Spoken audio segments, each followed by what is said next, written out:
reason for speaking tonight is to discuss the experience of being downstream as administrative edicts wash over and drown out the work of actually educating students in the classroom. I write my lesson plans, then I write them again on my classroom board, because it would be terrible if district leadership was to be inconvenienced by having to read what I already submitted. I decorate my classroom, and I redecorate it all over again, based on the whims, once again, of district leadership walkthrough expectations. Just to mention it, by the way, my students neither noticed nor cared about the changes, even when I asked them what they thought.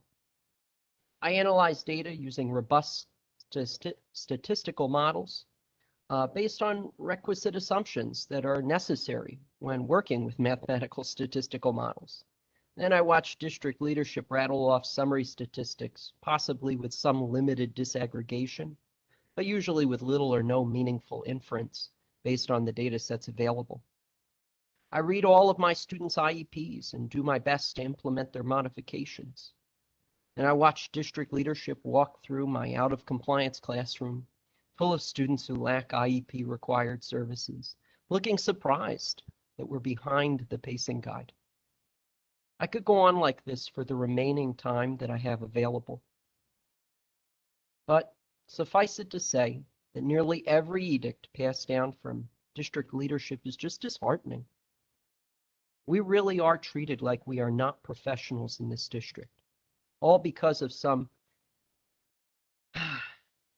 best practices espoused by people I doubt even read the actual research papers behind those, quote, best practices. More disheartening is the reality that administrators can easily be rated effective. All they ever do is encourage teachers to implement district edicts. There's no actual requirement that teachers follow those edicts in order for an admin to get an effective rating. Teachers, on the other hand, can rarely earn above a partially effective. They don't implement and force students to engage with district directives. Do as I say, not as I do, is the story of this school district. It's unhealthy for the professionals that we claim to value. As a Newark Teachers Union Executive Board member, I'd like to remind every teacher in the district that you still maintain some power in this dynamic. We have an arbitration award that requires you to get paid for the implementation of these edicts when they would push you beyond the regular workday. If you're still at school at 5, 6 p.m., look up the RSVP to mandate letter and send it to your administrator. Whether you can account for your time or not, make them do it for you for a change. Thank you.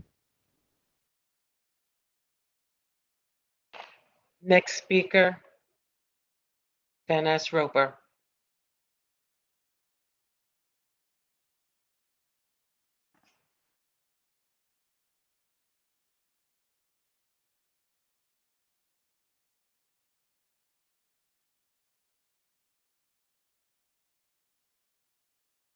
Mr. Roper?